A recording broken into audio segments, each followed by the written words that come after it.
Oh my goodness, my model's on fire.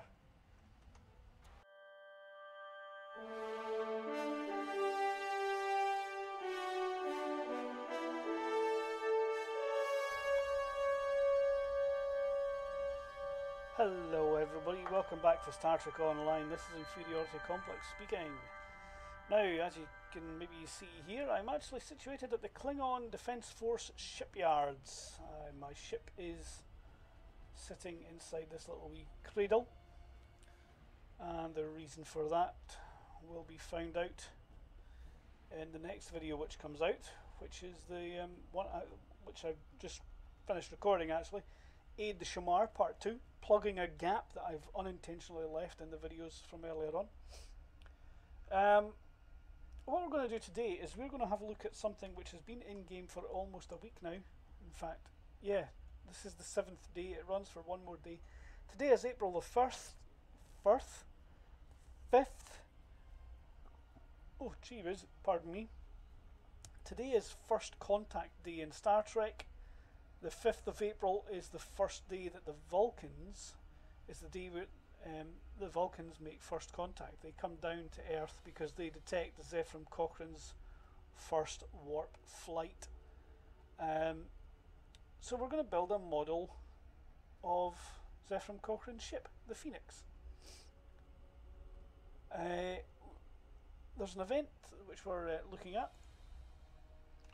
Let's have a look at this. It's tied in through the reputation system. Events, let's go here. Collect the Zefram Cochrane Memorial Holograms. We need 4 holograms to receive a package containing a shuttle holo emitter, a toy rocket, and a special trait that augments evasive maneuvers. Now the thing is, we don't actually get a package containing that. They're all just delivered straight. And the bit that's annoyed me is that if they'd packaged these things up, they could have made it an account unlock. And then we could have had the package plus the specialization point. In my opinion, this is the specialization point is why they didn't want this being an account-wide unlock. You have to play the game to actually earn this one.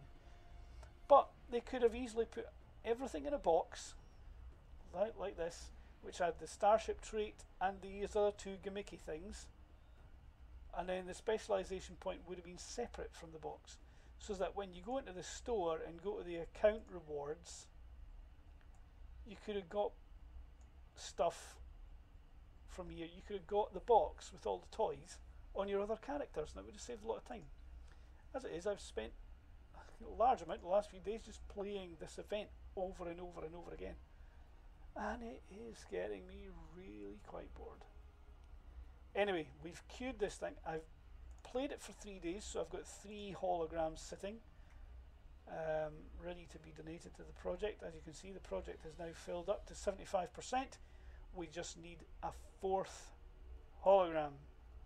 So I'm going to go in through the queues and we're going to find that 4th hologram. Here we go. First Contact Day reenactment. It says reenactment, but we're not reenacting it at all. We're going to build a replica of the Phoenix and launch it.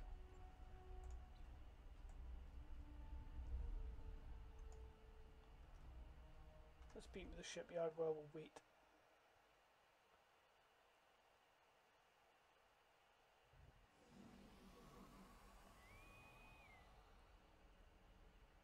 Oh, I've beamed down to the first city. That was not intended. Right, okay. Let's join the queue.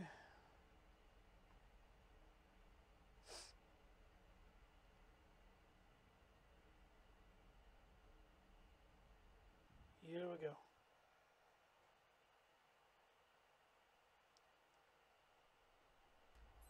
That was quick. Tell me about First Contact Day. Here's the Federation President, Anik Okeg. First Contact Day commemorates the events of April 5th, 2063, when Zefram Cochrane made his famous warp flight in his ship, the Phoenix. Cochrane's flight attracted the attention of a nearby Vulcan ship. Curious, the Vulcans landed and made contact with Cochrane and a number of other humans nearby in Bozeman, Montana. The rest, as they say,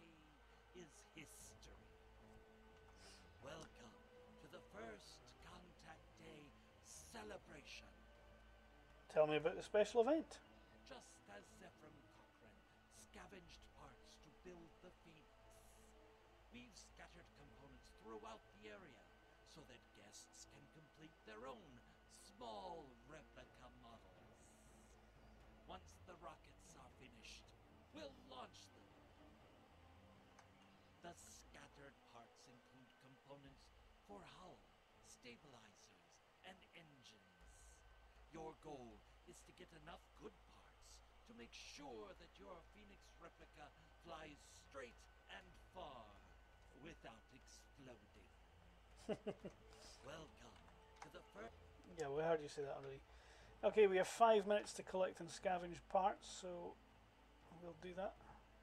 I'm going to ignore that pile. I'm going further away, because having played this through several times on many characters, the thing I've come to the conclusion about is that the further you run from the statue,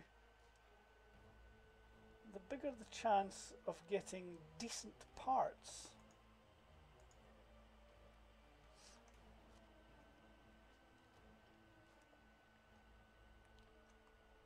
Great hull parts. I think that's a blue quality one. Oh yeah, there we go. We've got the little wee status boxes here. Now Jerax is doing quite well. He's got 2. Oh my goodness, my model's on fire.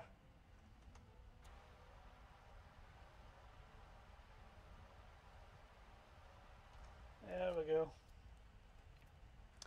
Jerax has managed to find bits, but we've got loads of time, so I'm quite happy. Just keep running to further away piles and let's just go with stabilizer parts here.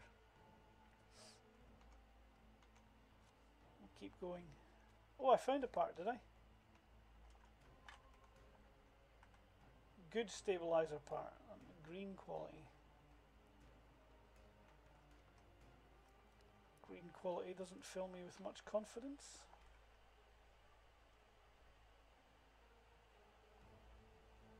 Let's go down here. Oh, the pile here. Let's just get what we can from that. Nothing. Nothing. Good engine part.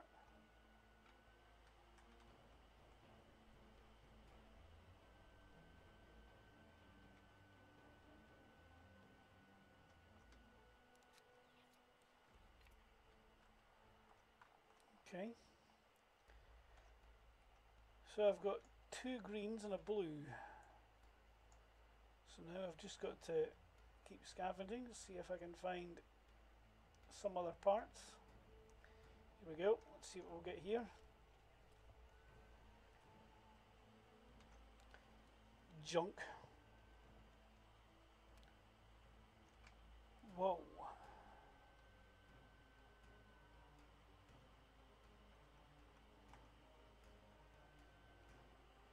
Find a better engine part, so I'll take that back.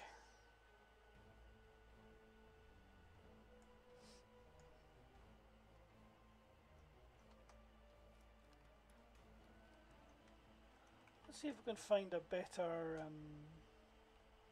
stabilizer part. Let's search this pile.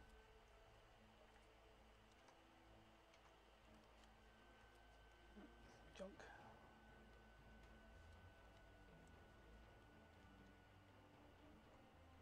Of course, it's just another junk part if the quality of the item matches the one I already have. Let's see, Jerax has managed to get himself a purple quality part, which is good for him. The aim, of course, is to get purple. And 3 purple parts are better than any other part.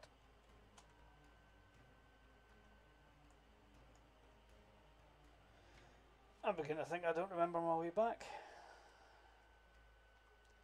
Come on, keep searching.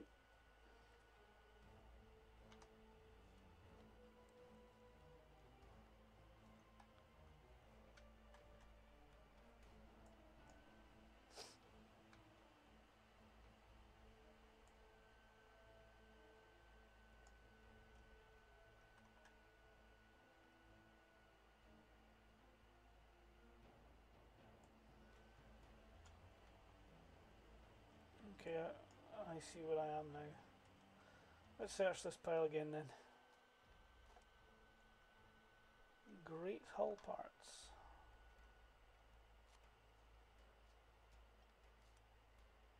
The collection round is over. It's time to adjust the parts you have. Return to your workbench and use the leftover junk that you're carrying to make your parts better. Each piece of junk you use can be adjusted to make a new part, but it's not guaranteed to be an improvement. Keep working until you run out of time, or run out of junk.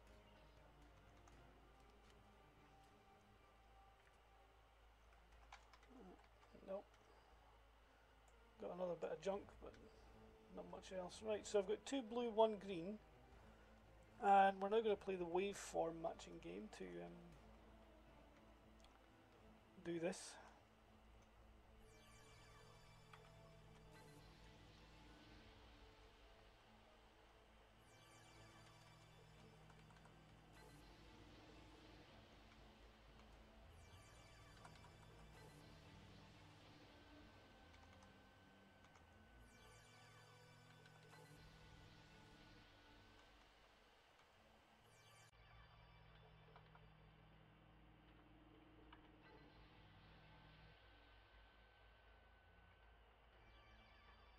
Oops.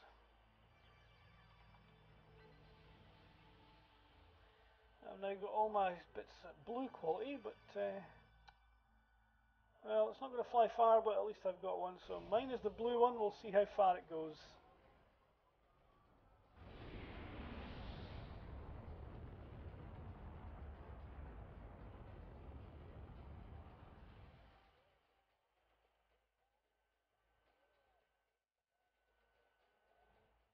Wow, that flew quite far.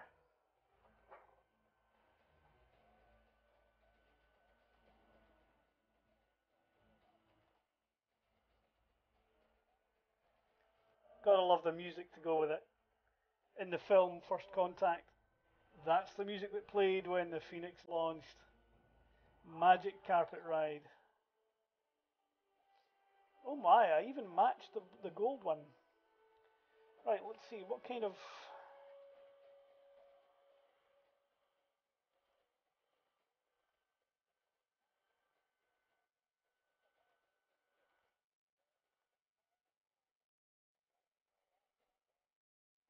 Let's take some Terran Task Force marks. Where is it? There it is.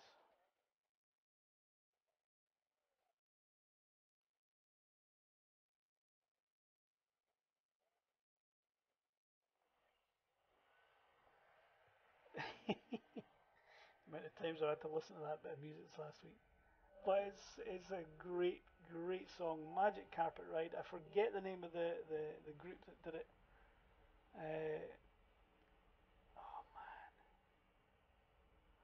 I want to say Steppenwolf, but I suspect I'm wrong. I really think I'm wrong. Oh man. Right, anyway, let's have a look at our toys. We're going to go somewhere where there's a lot more space. Let's go out into the main part of... oh, we're in the shipyard. Okay, that's not quite what I had in mind, but it'll do. Because we've got this area down here which has a nice high roof.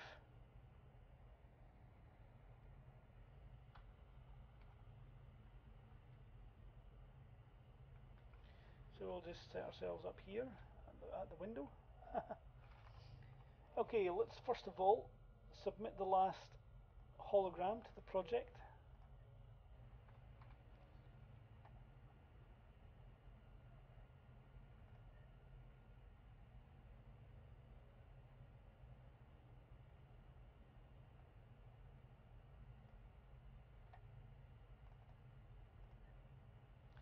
Open the goodie box of research material. Okay, let's collect. And we've got some nice new things. We have this holo emitter for the shuttle. We'll have a look at that in a moment. I don't think I have a shuttle actually. Do I? No, I don't have a shuttle. We'll have to get a shuttle. Toy rocket. Launches a toy rocket.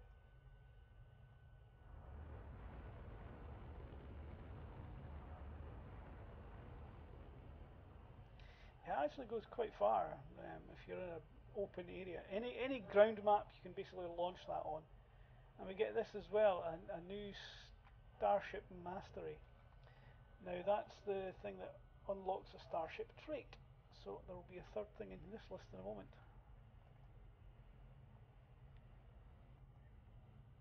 Oh, you know what I could have done was right click the box and we could have a closer look at what was in it. Never mind. We can see the trait now, I think. Yep, there it goes. Theta radiation infused evasive maneuvers. Activating evasive maneuvers now injects theta radiation into the drive throttle, sending a shockwave behind your ship which damages enemies. Lingering theta radiation continues to inflict damage on enemy ships for a brief duration. So, to all enemies, 5 kilometer cone behind you, 42.6 radiation damage. To all targets hit by blast, 4.9 radiation damage per second for 6 seconds. Of course, these numbers don't make sense because we're on a ground map. If we go into space and have a look, then we'll see what's going on. Now I'm just going to pause the video for a moment. I'm going to set up my new ship and then we'll have a look at it. So new ship reveal coming in a few seconds. Well, here we go. It's not been very long for you guys watching, but it's been a little bit of time for me. Going to beam up and have a look at the ship. I haven't made any gear changes on it. It's just coming with standard equipment so far, but we're not going to need that right now.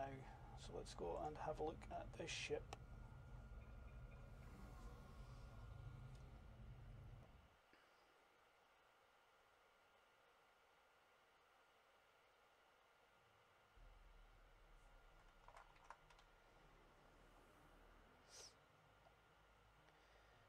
Now the ship I have is more manoeuvrable than other engineering ships, and as such I will be loading it up with cannons.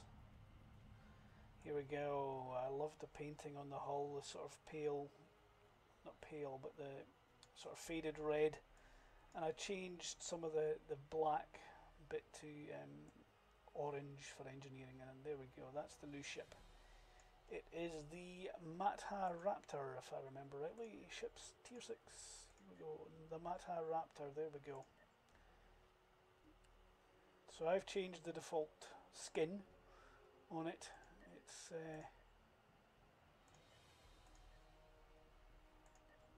It's got a very sort of distinctively narrow feel, and I think makes it look a bit sort of brittle, but it looks to be a very powerful ship. But it comes with this ability here, a disruptor spinal cannon. So this is my desire now, is fit this thing out with cannons again. I used to have cannons on the ship a long time ago, so my bridge officers are set up for cannons, and it's going to make me a bit more of a tactical DPS character than an engineer, than a tank. But that's beside the point. What we're really having a look here for is the evasive manoeuvre skill, and it's sitting here in the tray somewhere. I don't know where, because I've got all the abilities are just randomly slotted by the game, because this is the first time I've used the ship. So that gets rid of all the weapons, and we can start putting things in the right place now. There we go. Evasive manoeuvres sitting in slot number 7 now, where I prefer it to be. So let's have a quick look at what evasive manoeuvres looks like now with this new trait. Let's zoom out so we can get a good look. Let's put some movement on the ship. Whoa!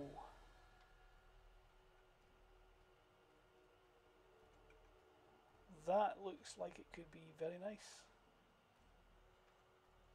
Evasive manoeuvres has a long cooldown on it, of course. So the 500% flight speed, turn rate stuff, that's standard for evasive manoeuvres.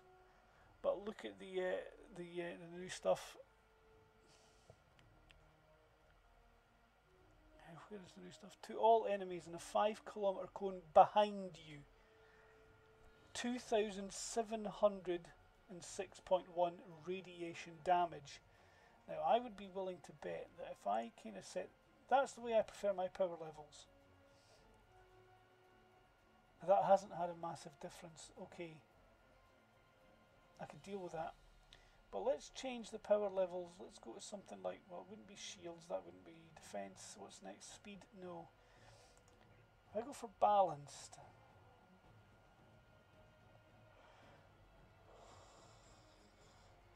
No. Wait a minute, what's that other thing? There's a damage over time. To all targets hit by the blast, 312 radiation damage per second. I have a suspicion actually that if I ramp up,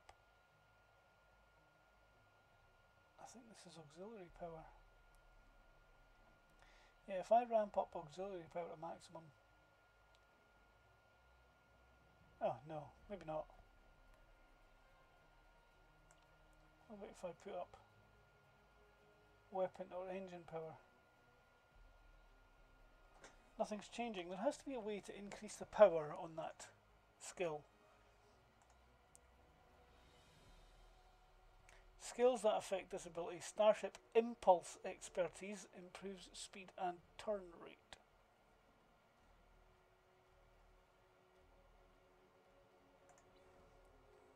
So that's engine power. Oh no, the engine power affects the... Oh, never mind. I'm getting all confused with stuff. Changing the shield power. Nope, no difference. Engine power. No difference. Ah well, let's just go back and put engine power to maximum the way I like it. There we go then, that's our new ship. I don't have a shuttle because I haven't reached the point in the game storyline where we need a shuttle. So I can't really show you the second thing, not under the toy rocket, hollow emitter. I can't show you it just now because I'm not in a shuttle.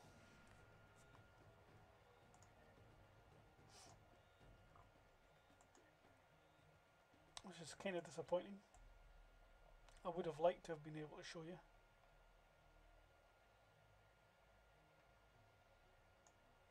But I can't. Rats. Never mind, I'll do it next time. I'll find somehow find myself a shuttle. Wait a minute, hang on. I'm pretty sure that under a promotion a long time ago they gave us a shuttle. Yeah, look, there it is. Already have the maximum number of starships. Ah! I need to get rid of the shuttle, basically. Or get rid of a starship. I've got too many starships. If I did that, I could buy a shuttle. But never mind. This should have been a very short video, but I've gone on, rambled on far too long, so I'm going to stop here.